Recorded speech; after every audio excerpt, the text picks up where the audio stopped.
from rolling on for eco-restoration. I now take opportunity of calling on Mr. Sachin. He is actually unable to join in the expert side, so I'm just trying to enable him from the attendee.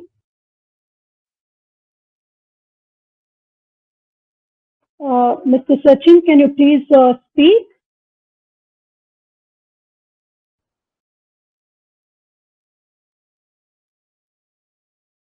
Hello. Yeah, you're audible. Just give me a minute. So, Mr. Sachin is a very experienced person in the journey of sustainability in the country. He has had important roles as a policy director at Business 20 during the G20 presidency of Saudi Arabia in 2020.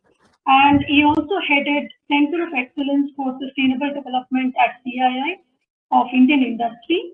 And he has his imprint in the journey of sustainability matters, including national policies on CSR, business responsibility guidelines and disclosures, resource efficiency, and green public procurement. I request Mr. Sachin to share his views about the requirement for such a platform and share his experience of how we can take this journey forward. Over to you, Mr. Sachin. Thank you, Kirti, for that very kind introduction. And also thank you for inviting me to the launch of this important initiative. My heartfelt congratulations to you, Kirti, and I'm sure that, you know, and quite confident that your hard work and commitment will also inspire many partners to join this initiative going forward. Many important things have been said by the learned speakers before me. Let me add to that and emphasize the importance of ecosystem restoration and why this is a make or break decade. We all know in varying degrees the importance of nature and the natural ecosystem. The most common experience that people have is the physical and mental healing it brings to them.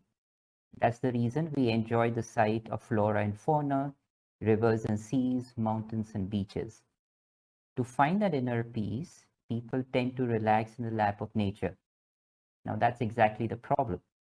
Nature has been reduced to occasional escapades while we continue to stress the natural ecosystem to meet our burgeoning material daily lifestyles.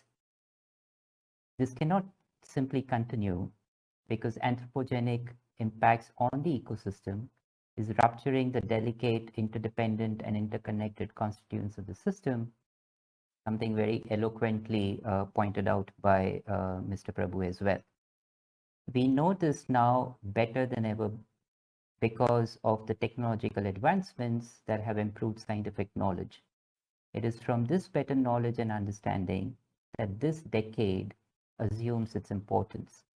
This is the decade for us to stop and restore the natural ecosystem if we are to secure the future of the planet and its occupants, including humans.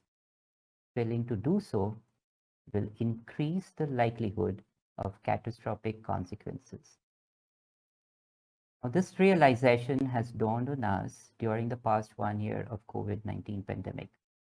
As we tackle the pandemic and try to build back better for a resilient society and economy, there is increasing recognition that healing from the pandemic is indeed linked to healing the planet. Once again, the pandemic has reminded us that human invasion of ecology beyond a point can result in existential threat to humanity. It has reminded us that we've failed as an socio-economic system by exceeding the planetary boundaries. Humanity has failed yet again, and importantly, the failure to acknowledge failures is only going to ensure that we will fail more. Resetting humanity's relationship with nature is the focus of the World Environment Day today, which also marks the launch of the UN Decade on Ecosystem Restoration, a 10-year global push to prevent, halt, and reverse. I repeat, prevent, halt, and reverse ecosystem degradation. Now, amidst all the gloom and doom, there is hope. As much as we should accept our failures, we should learn from our successes. The damage can be reversed. We have the imagination, creativity, desire, technology, and the money. It's the political will that is insufficient. Leaders globally and nationally must get serious business of restoring the ecosystem. Stop making excuses about growth and development. It is true that many billions still need to be pulled out of poverty, hundreds of millions in our country itself. Global warming must be contained and we must prepare for the changing climate. Every human must live a dignified life within the planetary boundaries.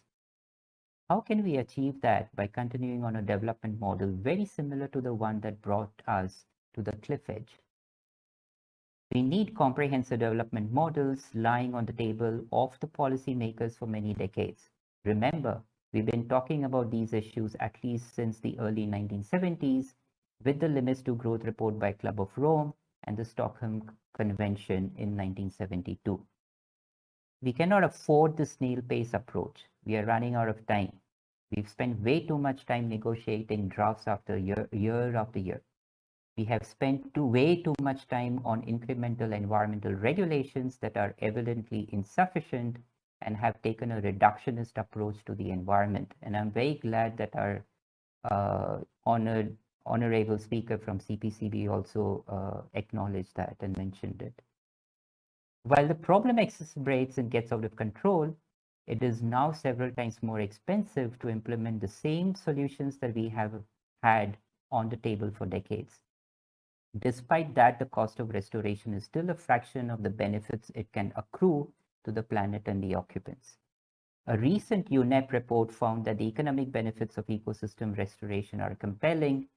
Between now and 2030, the restoration of 350 million hectares of degraded terrestrial and aquatic ecosystems could generate $9 trillion in ecosystem services and remove up to 26 gigatons of GHGs from the atmosphere. The economic benefits are 10 times more than the cost of investment, whereas inaction is at least 3 times more costly than economic restoration. So, do we aim for the 10-time benefit or do we pay the 3-time cost? Now, the policymakers cannot choose parts of the new development model. It's a package deal. Remember, this is an intricately complex ecosystem, again pointed out by Dr. Prabhu. While the new obsession with decarbonization is valid and necessary, it most certainly is insufficient. Climate change is a result of weakening the ecosystem, and the changing climate further accelerates the collapse. Therefore, decarbonization might partly address climate change. More solutions are required to restore the ecosystem. Ecosystem restoration can help protect and improve livelihoods, regulate disease, reduce risk of natural disasters, and contribute to the achievement of SDGs by 2030. Now, there are many specific measures that have been proposed that could help restoration. I'll propose 5. 1. Finance. Stop financing of projects and activities that negatively affect the natural ecosystems. Stop where it can be done immediately, and in other cases, make it gradually more expensive to invest. We've done that with carbon. We've done that with some types of waste. We can most certainly do this here as well. Encourage financing of projects and activities that positively affect the natural ecosystems. Make the sector a priority one. Make financing accessible and affordable based on positive externalities. Point 2, valuation. Value the externalities and include that cost while measuring the GDP and while determining the profitability and valuations of businesses.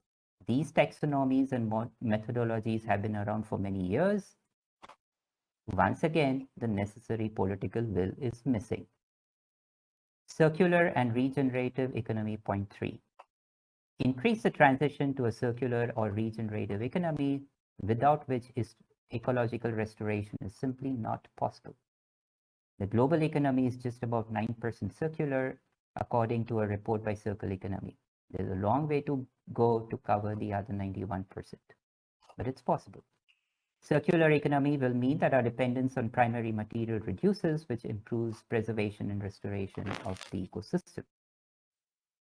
And while we work towards improving the circularity of economies, products, and services, let's improve our waste management practices. How can we aim for the moon if we weren't compliant with even the basic issues? Point 4, people-centric approach. Keep local communities in the center of ecological restoration and preservation. Empower them in real and practical terms. We cannot have situations where, on the one hand, the local communities are nominated as guardians of ecological assets, but are overrun by political and capitalist interests.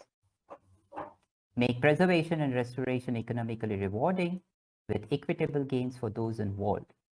This will also help create new jobs and livelihoods, which our populations desperately need, and the current economic and growth model simply doesn't provide. And finally, collaboration. Different stakeholders should collaborate on their strengths, acumen, and knowledge. This cannot be done alone in isolation. Traditional battle lines between stakeholders should be replaced by communities and circles of collaboration. If we start with these in the early part of the decade, then we would be in a comfortable position by 2030. Decade of ecosystem restoration means we start today and make significant and tangible progress in the 10 years ahead, not that we wake up in 2029. To conclude, I urge each one of you to participate and contribute to your best abilities to help restore our fragile ecosystem and secure our future. Whichever initiative you desire to do, start small, but make it big and courageous. Each one of you is a change maker. All the best, and thank you for your attention. Thank you very much, Sachin. So this has been a great insight with statistics to speak how ecosystem restoration is the only way to think positively forward, and that would enable us not only economic prosperity, but that's the right way to go about. And your recommendations, the 5 points, are really very important. And thanks for the call and collaboration that you have given. The intent of this particular forum is also to see and enhance, be enabled to collaborate with each other. Thank you so much for your time and for the insight that you have given us. Thank you.